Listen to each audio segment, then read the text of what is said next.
The Secrets of Star Wars is brought to you by the Star Quest Production Network and is made possible by our many generous patrons. If you'd like to support the podcast, please visit sqpn.com/give.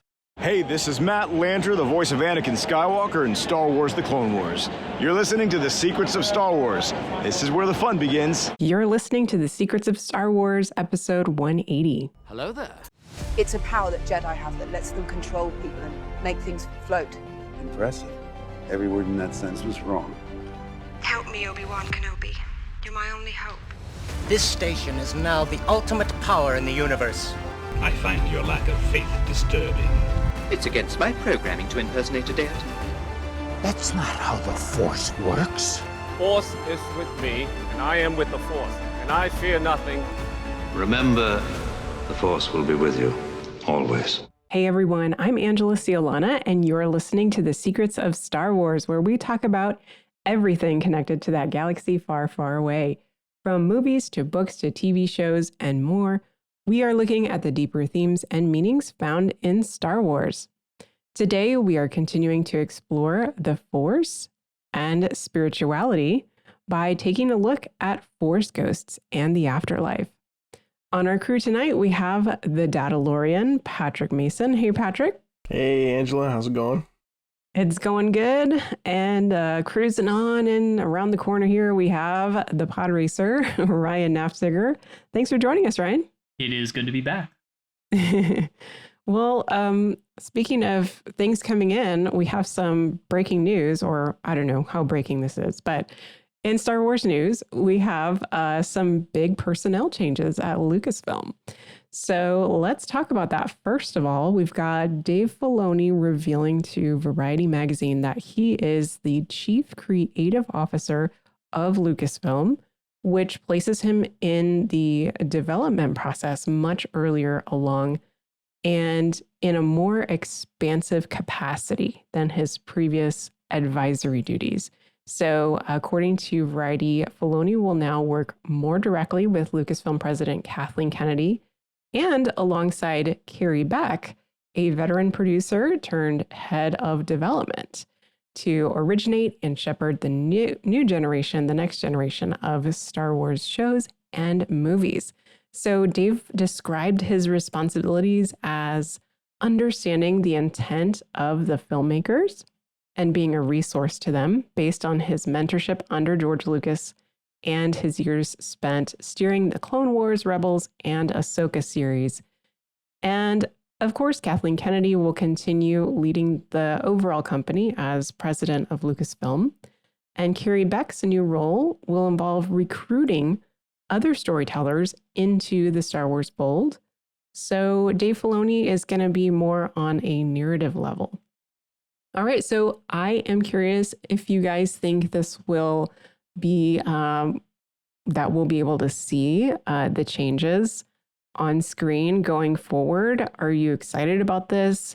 Does it make a difference to you? Give me your thoughts, Ryan.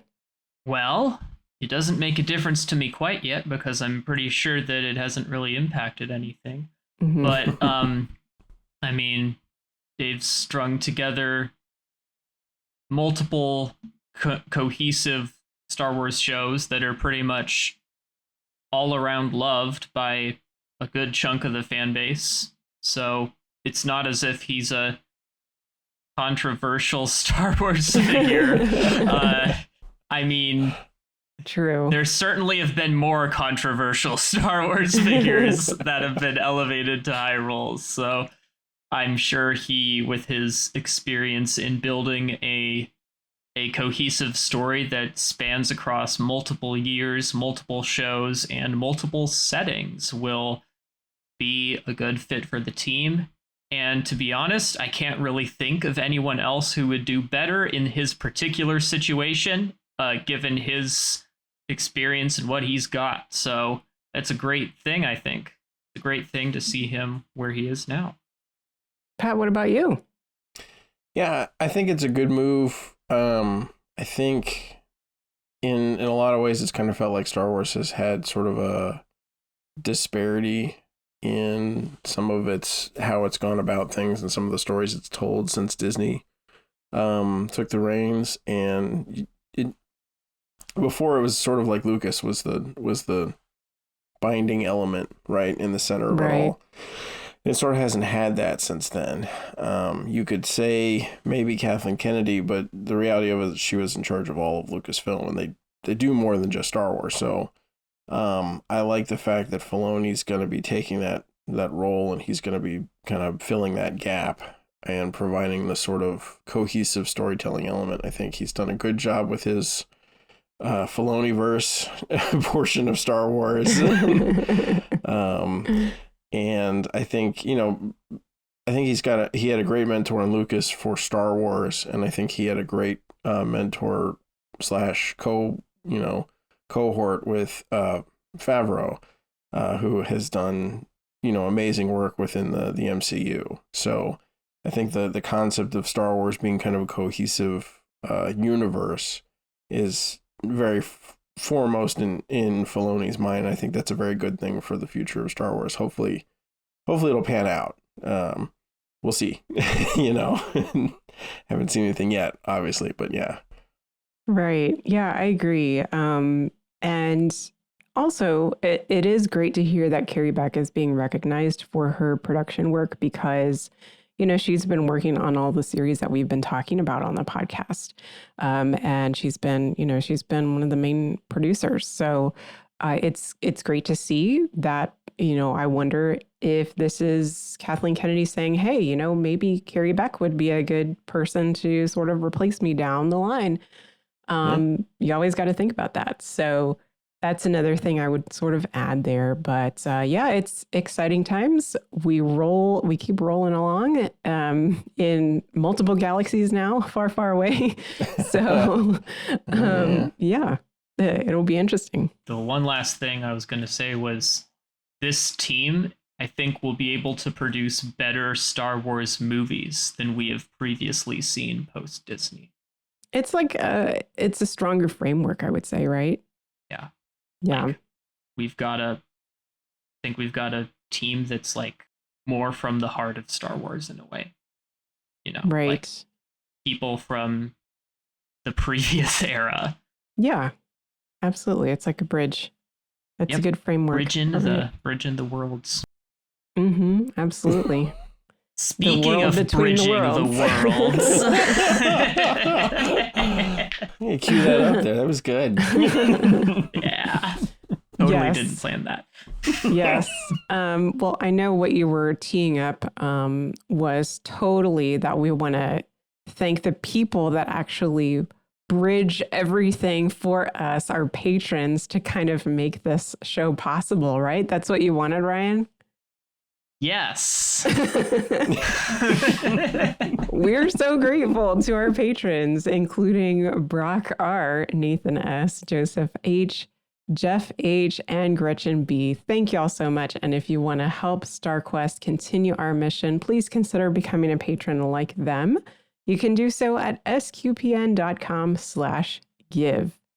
All right. So now that we have, teed up everything, we are finally diving into our topic today.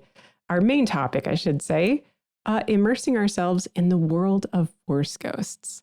Okay, guys. So first of all, right, it feels like a weird time to be talking about this. All Hallows Eve. Okay. So I'm not Jimmy Akin, so this is going to be a little bit different. We're not going to be like exploring the metaphysics of Force Ghosts quite like he would. But let's just start off with the fun stuff. What do you guys like about Force Ghost sightings? Give me one or two of your favorite. Well, let's start with one and then we'll see where we are. One of your favorite Force Ghost sightings in the Star Wars canon. I know Ryan was eager to share, so we'll start with you first and then we'll roll on back to Patrick. I like one of the things I'm going to talk about Yoda. No. Yoda is a very cool Force Ghost, and he certainly has more screen time appearance, but I like Qui-Gon's Force Ghost, because if you look at the Star Wars timeline, Yoda learns from Qui-Gon. some secrets on how to be a Force ghost, because Qui-Gon was a Force ghost before Yoda died and before Obi-Wan died. Qui-Gon, as a Force ghost, completes Obi-Wan's training, as we see at the very end of the Kenobi series, with Qui-Gon following, or Obi-Wan following Qui-Gon's Force ghost away into I believe the Judland Wastes. So that's why I like him. Also, in a way, he's kind of been a Force ghost that gets more recognition because, the very first Star Wars Episode 1, we finally see a Jedi that doesn't become a Force ghost. Like, we see Qui-Gon's body burning and dying. And then we learn through the rest of the series and then into the Clone Wars era that Qui-Gon actually is able to take a physical form in the form of a Force ghost. And then finally, at long last, we see Liam Neeson return. No, just kidding. We see Qui-Gon on the silver screen returning as a Force ghost in the Obi-Wan series. So I think that he deserves some recognition, which is why I'm bringing him up. Yeah, our favorite Irish Force ghost. Yes. Totally. I like his, shall we say, sass with Obi-Wan as well. Patrick, what about you? What's one of your favorite Force ghost sightings? So it's hard not to go to Ahsoka and Anakin. But I think really I like the very first one we see, which is Obi-Wan. And in particular, his conversation with Luke on Dagobah, where he kind of owns up to the fact that he lied to him. Like, oh yeah, so he killed your father from a certain point of view. And Luke goes from a certain point of view. Well, you see. Yeah, well.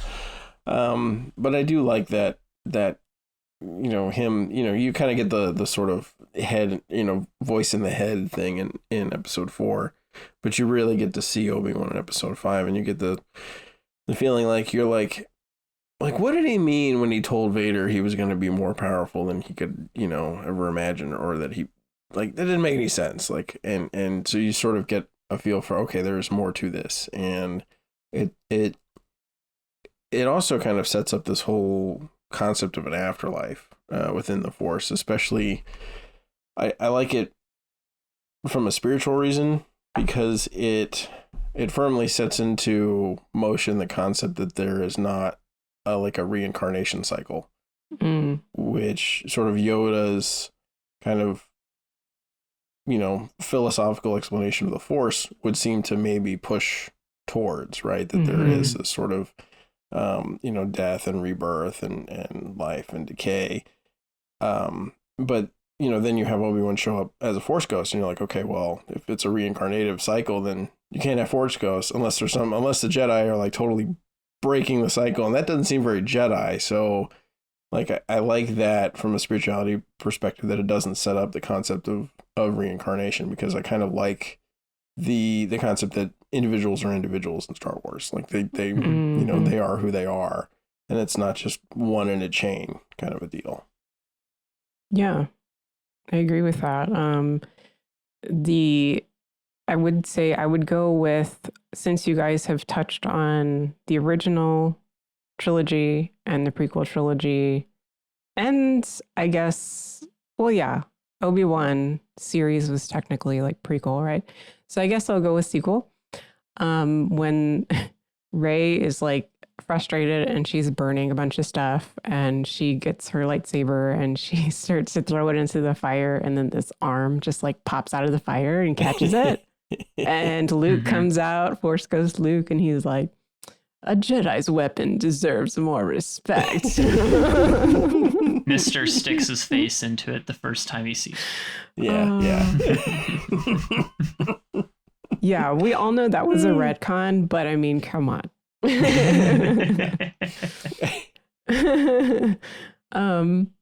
Yeah, and I really enjoy the lessons that Rey learns as well.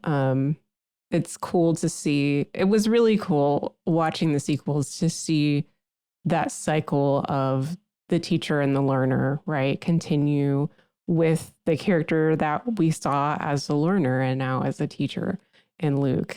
So that was really fun for me to watch. And I think it gives all of us some hope that, you know, we can all lose our way. And Luke says, you know, I was wrong to stay here on this island and all that good stuff. So, you know, it's just like when you're a Force ghost, you just have all this perspective on your life and you can coach people well. So can I say one that, thing about a sequel Force Ghost? Oh, yes, please. I do have to say, I love the scene where Yoda burns the sacred texts. Yes. That is one of my favorite Force Ghost scenes. And it remains one of my favorite Force Ghost scenes, even after the really cool one with Anakin fighting Ahsoka. If he was a Force ghost. If he was a Force ghost. Right, yeah, it's hard to say because like that the one's world, in the middle. Yeah, right? the world between Yeah. So, there's a question mark. Like, are those actually Force ghosts? Yep. Yeah. Or is it like some kind of weird dream she's having? Or yeah. We don't know. Was it Anakin at all? Was one question. Right. Yeah. I mean, that's a whole nother thing. But yeah, the I guess we'll just stick with, in our discussion today, we'll just stick with the known Force ghosts. I guess, I don't know if you would say confirmed, but the agreed upon Force ghosts in the canon. And that scene with Yoda, I think I've said this in previous episodes of the podcast, but that scene with Yoda, Force Ghost Yoda, is my favorite. One of my favorite scenes in all of Star Wars, Force Ghost or not. So, but yeah, I mean, he is, I think Yoda, Obi-Wan, and Qui-Gon, and Luke are all somewhat sassy as Force ghosts. So you don't lose your sense of humor after death, which is great. Mm-hmm. Oh, heaven would be so boring if we all lost our senses of humor. No fun you at all. You can still joke. Well, you know, like when you hear ghost stories just in like this galaxy in real life, right? Like they're scary and they're freaky, right? Like they're never just like, oh, this ghost just appeared and started doing a funny dance. And, you know, like, and I left. I've never thought about that. I'm like, oh, our ghosts suck. Like, Paging Jimmy Aiken, funny ghost stories, mysterious world episode. Paging Jimmy. Paging Jimmy. Disclosure: I do not have the ability to page Jimmy.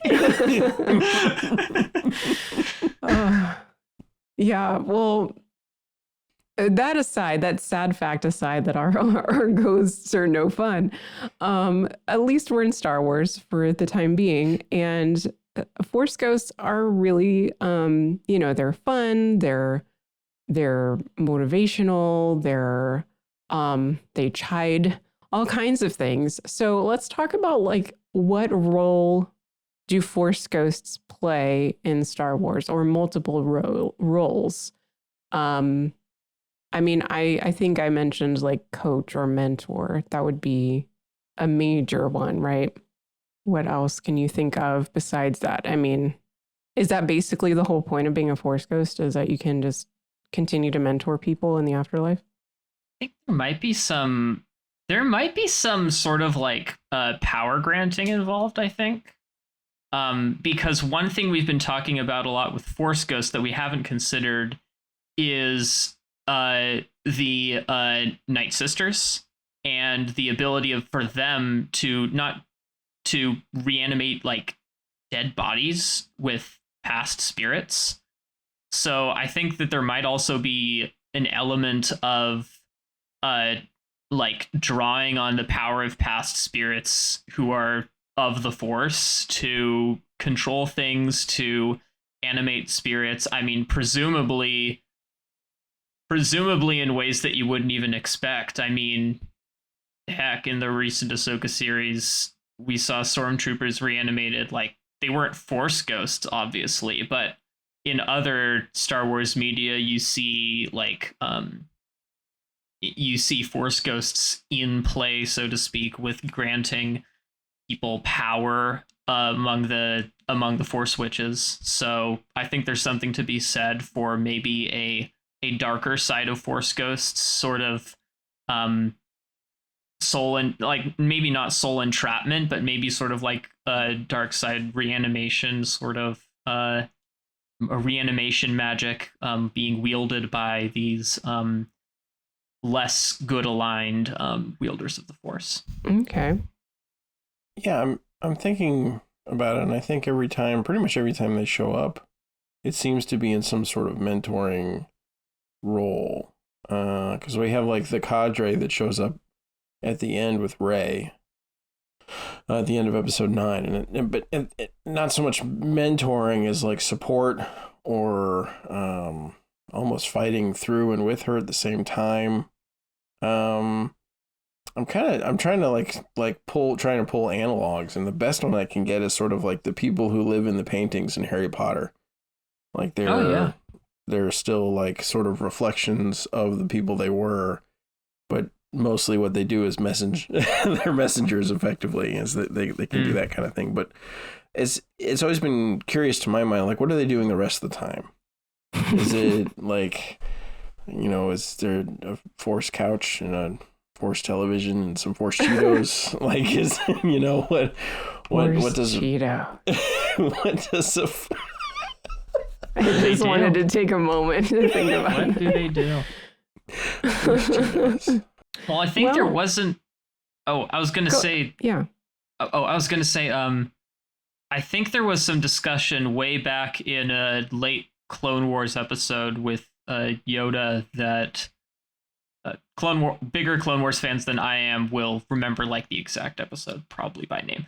But the episode where Yoda learns techniques of the Force to persist after death. I think there was some discussion there where some Force ghosts simply just pass into, I don't know if it was like talked about as an extended state of like sleep or just non-existence, or becoming like one with the Force in a more reincarnation-y sort of way, but I think that exists. I don't remember for sure though. Well, what I'm thinking about is when Qui-Gon is talking to Obi-Wan in the Obi-Wan series, and Obi-Wan says something like, "I thought you'd never come," something like that, and Qui-Gon says, "I've always been here. You just were not ready to see."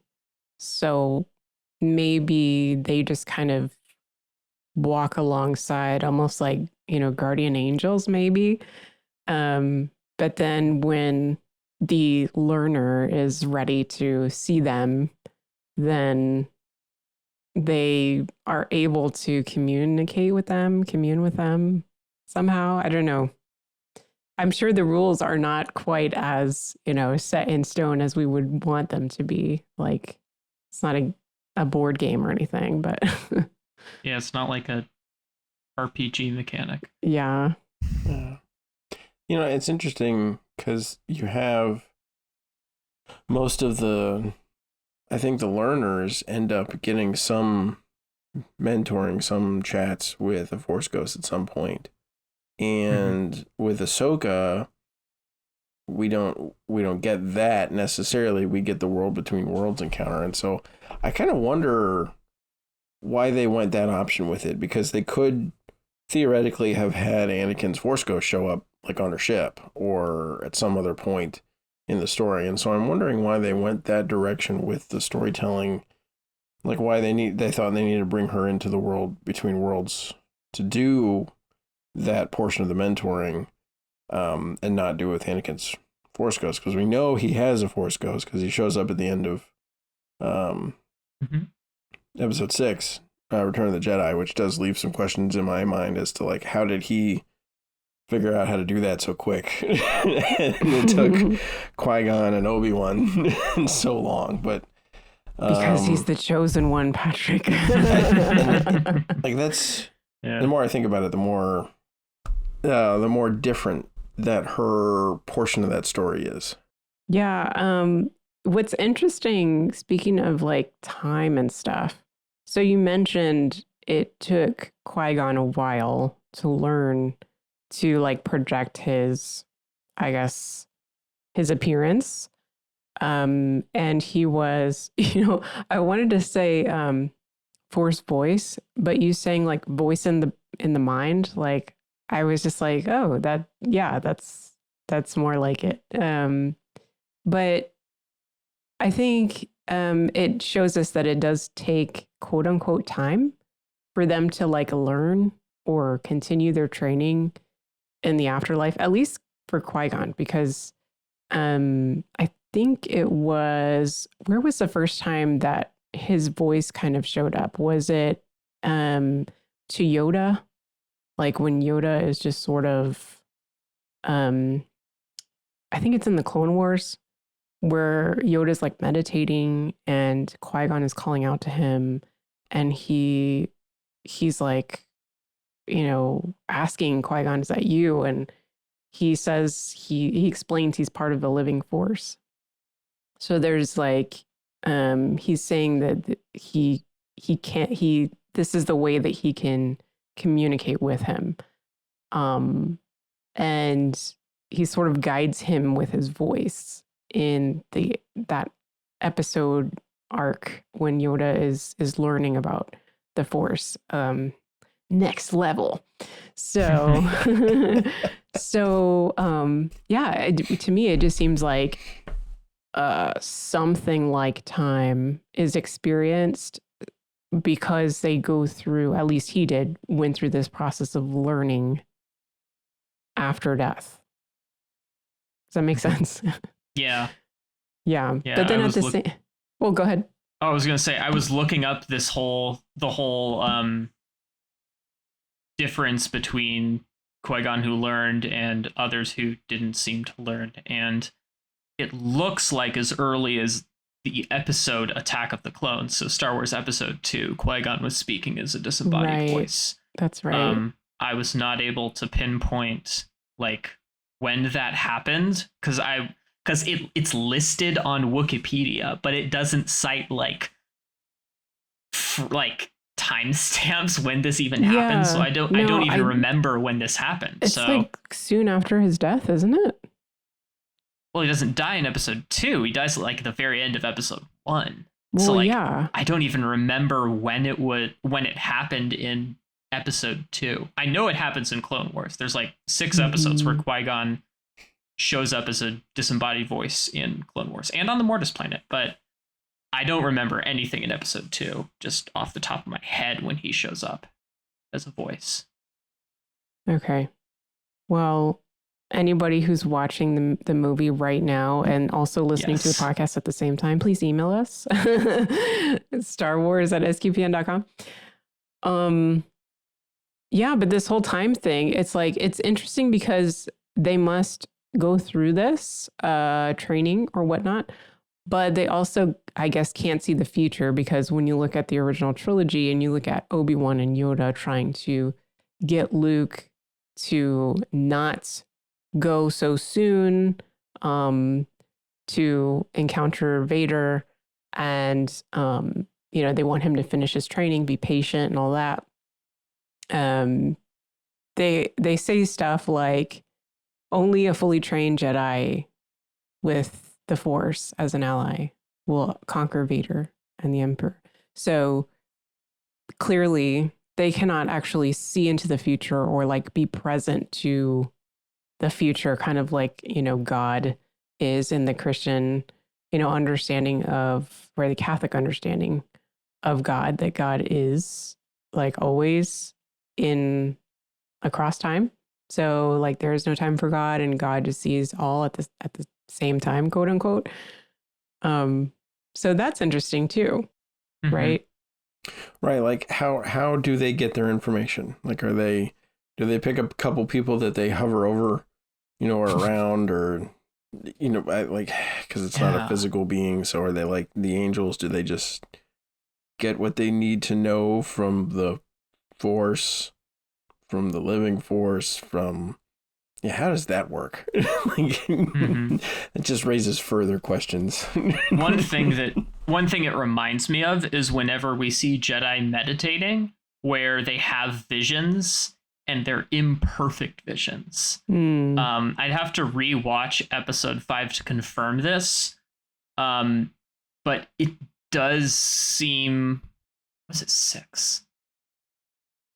I want to say that either Yoda or Obi-Wan as a Force ghost makes a false prediction, of what will happen if Luke faces Vader. I think it was the first time. I think Obi-Wan makes Obi-Wan says, then we're lost.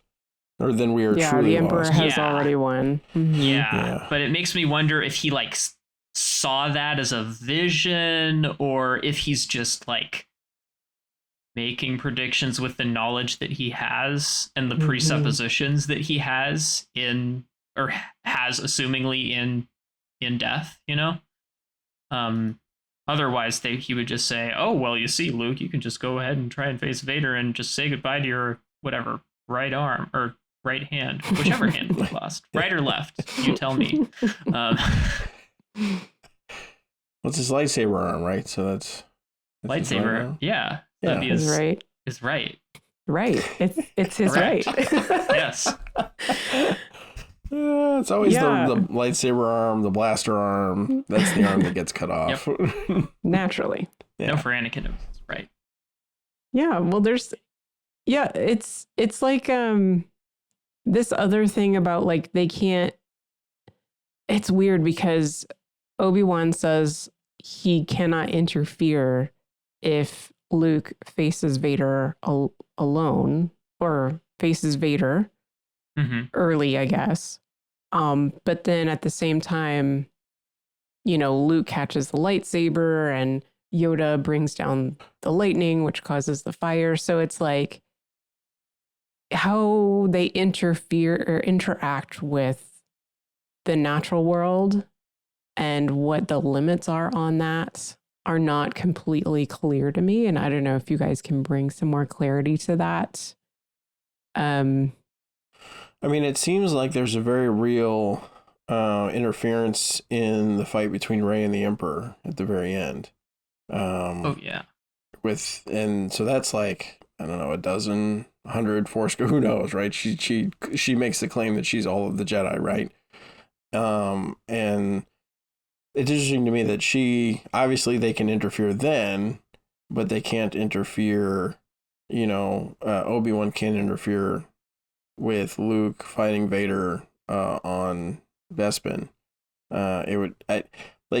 It feels to me like if there were some sort of limiting factor because of dark side influence or some piece of that Exegol would be the worst possible place for Force Ghost to be or go or whatever, the Sith planet.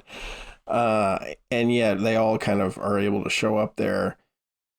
At the same time, I kind of feel like maybe it's got something to do with the Skywalker destiny stuff. And maybe there's a piece of, and I know we're going to talk about the will of the Force and destiny and fate and all that, but Star Wars does tend to side more on kind of the fated side of things. And it sort of seems like what Obi-Wan is saying is I don't know if he's saying he can't so much as it wouldn't matter. It would be sort of anytime I would try and help you there, it would end up tripping you up. So the best chance you have is actually on your own. But it's curious, right? Because it doesn't, he's not in this one place, which seems kind of neutral ground and somewhat innocuous, but in this other place, which seems very dark side Force centric, the Force Ghosts can all come out and play. I don't know why. I don't know. Do you have something better, hopefully? Well, I guess I don't know if there was just a narrative reason. That's my guess, to be honest. In the same way that Gandalf can't just whisk the eagles and have them fly into Mordor in the same way that, you know, you can think of a dozen different examples off the top of your head from your favorite fandom why X intervention can't happen. In the same way why you can't just, like, we're not playing Skyrim here. We're not fortify restoration looping our way to a +1 million dagger. For anyone who gets that reference, you're really cool. I like you. Like, there's got to be a limit in some respect whenever you introduce cool thing. Otherwise, cool thing becomes meaningless thing. I think the best explanation is that Obi-Wan by himself versus Vader, who knows if the Sith have methods of counteracting Force ghosts, because lore dump, the Sith cannot become Force ghosts. So maybe, yeah, they actually can't. That's why they try to live forever. That's why they try to live forever. That's why they go Darth Plagueis the Wise mode. So my guess is, if you wanted to, like, come up with some, you know, Star Wars lore version, probably the Sith have ways of counteracting Force ghosts. And, you know, that doesn't explain why in The Rise of Skywalker 100 Force ghosts show up and, like, channel themselves through Rey, kind of. But I don't have a good answer for that. If someone else does, email us at our email. I'll email you right now. Yes, now in the podcast. New message from Angela. Go for it, Angela. Well, I'm just thinking, like, we don't actually, like, we hear their voices, but are they just, like, in Rey's head for that moment? Right? Like, I'm not forgetting anything. Like, they don't actually show up, right? We don't see, like, hundreds of... I've only seen The Rise of Skywalker once, so I don't remember that well. Well, I'm pretty sure that we only hear their voices. I've watched it a couple times, and they don't, like, fight the Emperor. They don't, like, come out swinging against. Yeah, that's true. Like, the impression that I seem to remember is that, you know, Luke says there are 1,000 generations live in you now, right? Like, from the trailer. And we hear their voices and they're, like, encouraging her. But it seems to me almost like that moment where she's on, what's it called? Like a Starkiller base. And she's like, oh, yeah, the Force. And she closes her eyes and she sort of, like, taps into the Force and just goes with it, right? So it seems like another version of that, but maybe more intense because of the will of the Force, or she has trained now and she's a Palpatine, and it's the end of this, like, episode 9. So it's like all of the above, but I don't think necessarily that you have to say that the Force ghosts are interfering with, like, the actual battle or whatever in that moment. Yeah, so like a different mode of operation, basically. Yeah. Mm-hmm. Okay. And maybe, and, like, maybe to take it another direction, like, maybe Force ghosts see, like, the flow of time in a way that living beings can't. And for that reason are, like, maybe they're, like, deterministically aloof, you know? Like, they can communicate information, but they can't exactly, like, you know, move a lightsaber out of the way to help someone avoid, like, a lightsaber strike, you know? But it's not like telling Luke, hey, don't fight the Emperor is any different. Don't fight Vader. It's not like Obi-Wan telling Luke to not fight Vader is much different than him moving Vader's lightsaber away from hitting Luke or something like that. Yeah, I mean, it could just be because, again, I'm thinking about, like, Luke catching the lightsaber that Rey throws. So, like, there is this ability to, you know, like, he essentially saved the lightsaber from melting. or whatever it would do, but I guess it has to do with, like almost like time travel. Like you can't see yourself when you time travel, or else like you'll create these ripples and whatever. So that was also Luke's lightsaber. I think there might be some significance there. Like that was his. True. Maybe there's some rules that he's allowed to break in that moment because he that's a very strong connection for him with the Force in life and in death. Right. Yeah, potentially. I'm curious what theories people will come up with here with this, but like he does pick up the X-Wing too, but that was also his. So that was also his. Yeah. So there you go. We'll see. Although Yoda does burn the tree, and I don't think that tree was Yoda's his. tree. Was it his tree? It was obvious. No, That's I the just proof. made that it's up. Obviously Yoda's tree. Wait a second. It was his favorite books that they stole from the Jedi Temple. Oh my gosh. Okay.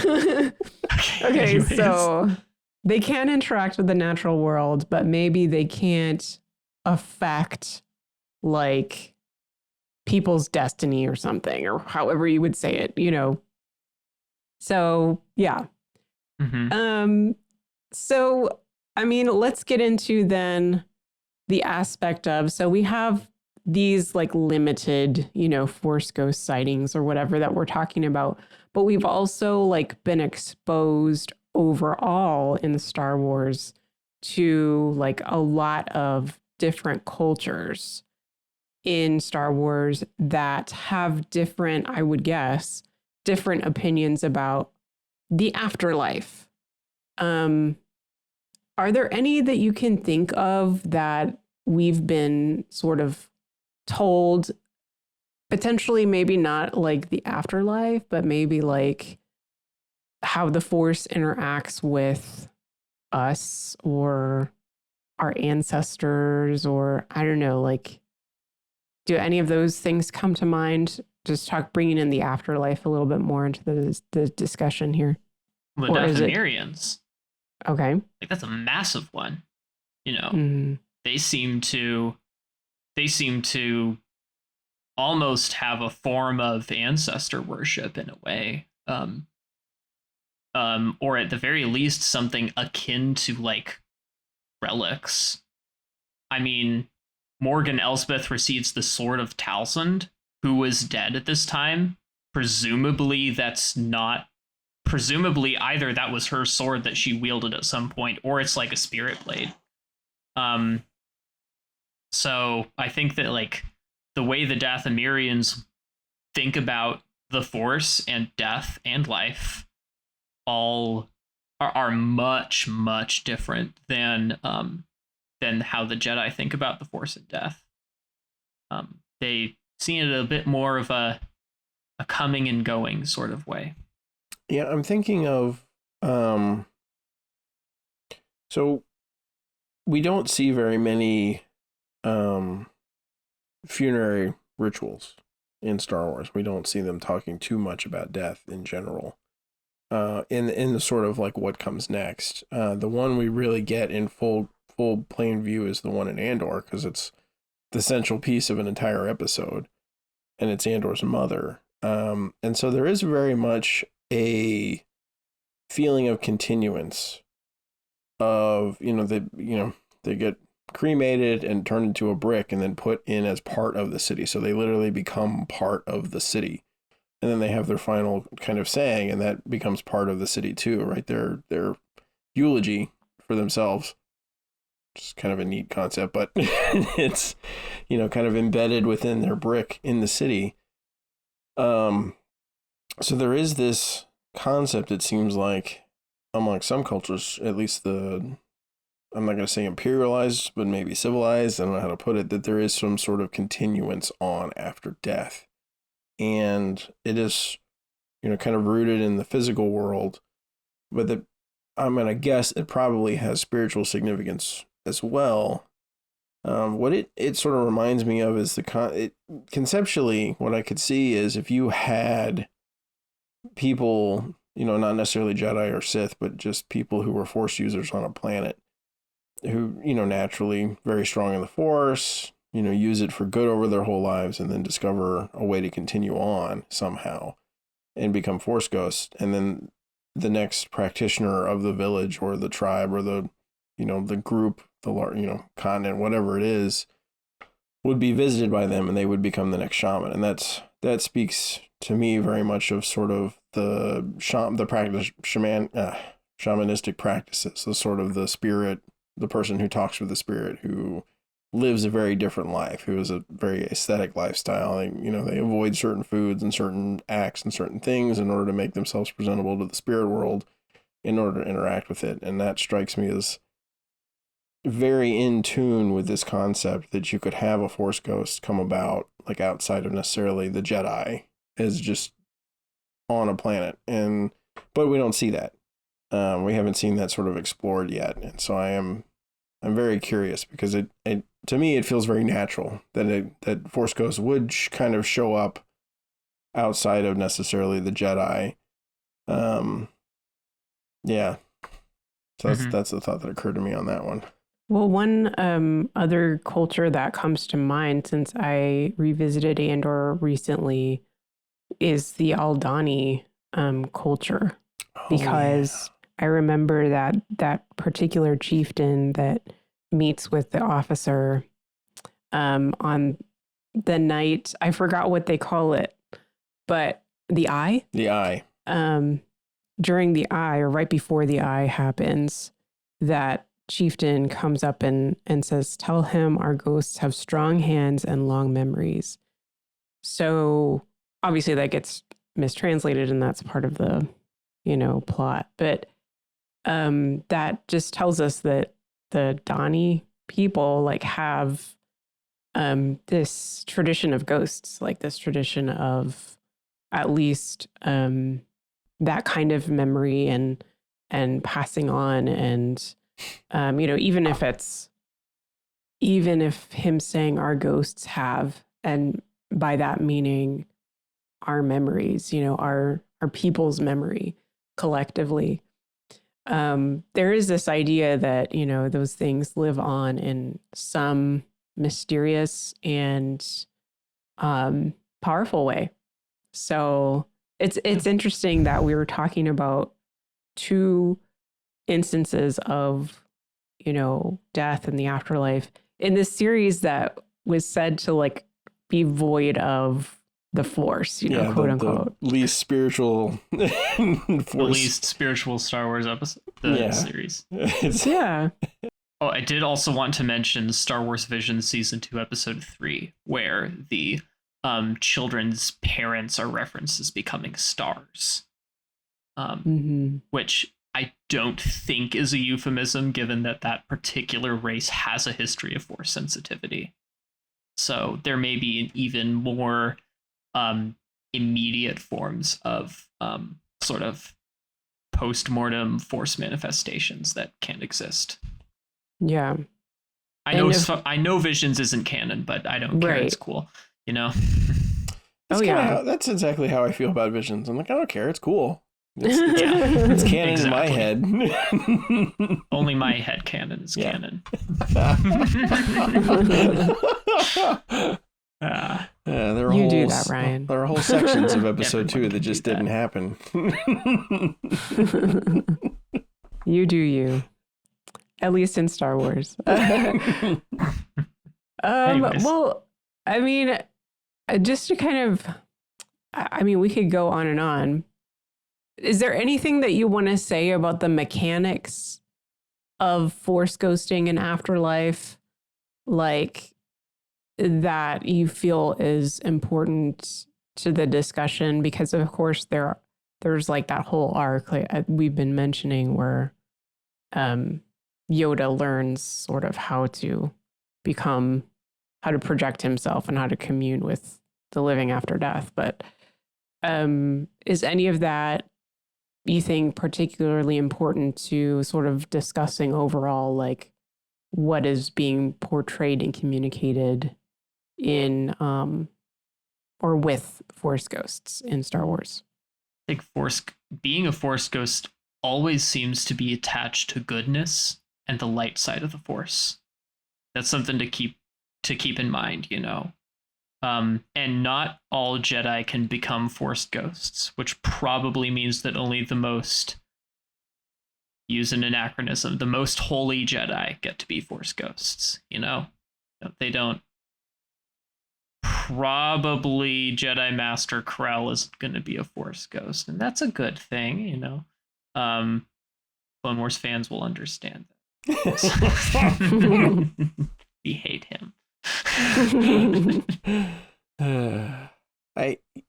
It's interesting to me.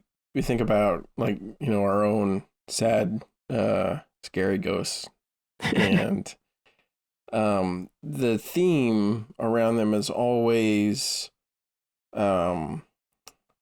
something left undone, right? It's always, I had something I was trying to do, and now, you know, unless it's, I think Jimmy breaks it down into hauntings and actual spirits, and so an actual spirit is trying to get something done, right? There something is left undone, and that, honestly, that is very much the feel I get about the Force ghosts in Star Wars. Now, fortunately, they're not scary, at least to the people they're talking to, and I wonder about that, if there is like a way to become a Force ghost if you don't have a part to play in the coming drama, right? If there's nothing, you know, there's nothing you had left to teach your mentees, you know, because it seems like what we have for most of the Force ghosts is that, you know, whoever they were teaching, they died too early to teach them everything they were supposed to, or that they wanted to, you know, however you want to put that. And so there is, for me, very much a feeling of like the Force ghost exists because it's still trying to get something done. And so I like the fact that they're only light side, because if there were dark side Force ghosts, that takes a very evil bent, right? It always points towards like possession, towards like controlling the people to get things done, like you would haunt them in order to get them, more like our ghosts, I guess, in our world. And I kind of like the mentor Force ghost, the good, wants to see the person succeed, wants to see them accomplish whatever goal it is that they think is going to bring, you know, balance, or you know, well, it's always balance. It always seems to be balance that they're talking about, or something. And that's the other kind of piece of it. They always seem to be a little more connected in with the bigger goings on of the world. Like their scope of knowledge is broadened from what they had, but still limited somehow. So it's a lot of questions, but I like the fact that they still have this theme of unfinished business, but from a good perspective, and not, you know, kind of the perspective we get in our world. Well, I think actually, now that we're talking about this, you know, like the saints and so forth, like we call them apparitions, which is basically like a ghost, right? Like Jesus appearing, Mary appearing, you know, saints appearing, angels appearing, souls from purgatory, you know, so to speak, like coming back to, you know, ask for prayer, or maybe, I don't know if there's like stories of a soul coming to warn, you know, somebody to like repent or something. But there is, I think, this tradition that we have of the good ghost, quote unquote, like in our world. But we don't call them ghosts. We call them something else. Yeah. Yeah. Yeah. Well, it's, you know, like it's the interesting thing about the English language, right? We went from calling everything ghosts from our Germanic origins to shifting slowly towards spirit, from the French origin that goes back to Latin. And then the two words got their own meanings.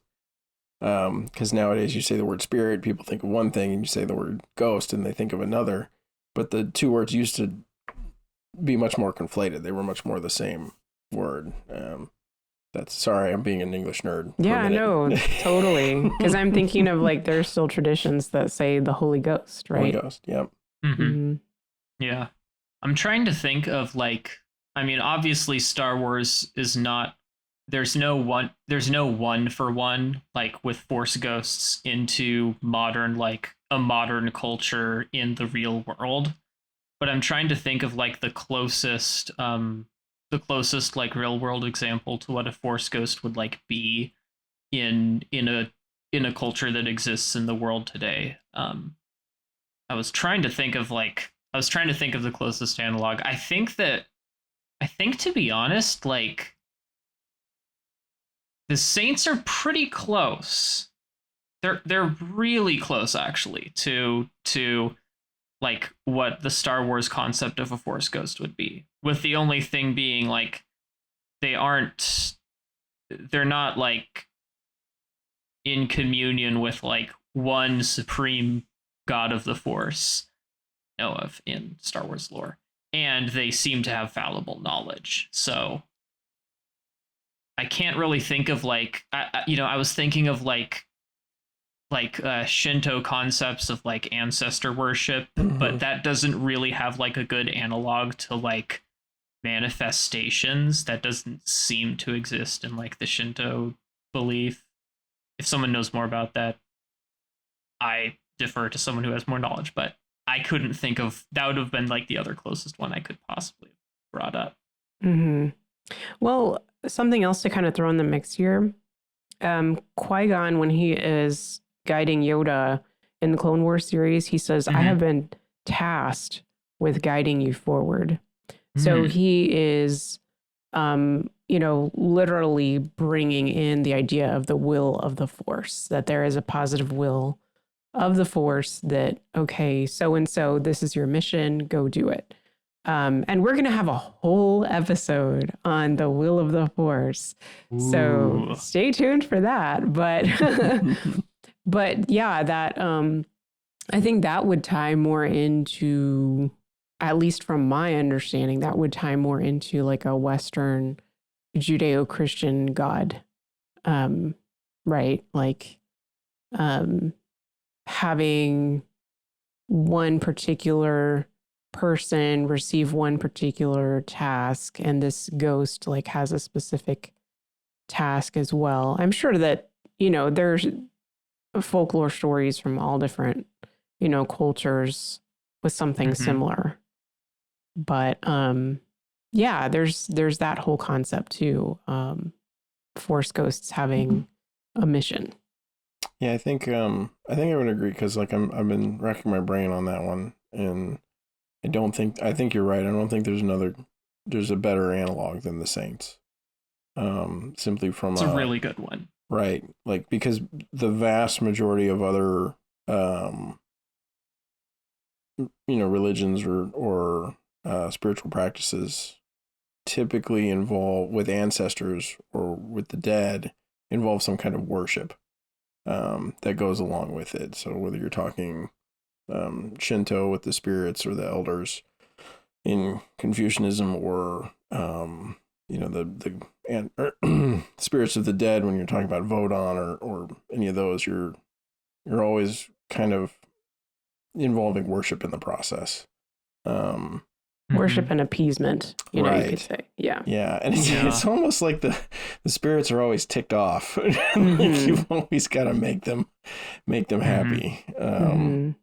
I did, as we were talking about other possible religious analogs to Force ghosts, I did want to bring up probably the most unique Force ghost in the Star Wars world, which is Kanan Jarrus, who manifests not you could as say isn't really a Force ghost, but okay, go for it. It's important because unlike other Force ghosts or manifestations of the Force, he does appear as an animal, or at least has some sort of significant attachment to a particular animal, which is very much in line to certain Native American spiritualities.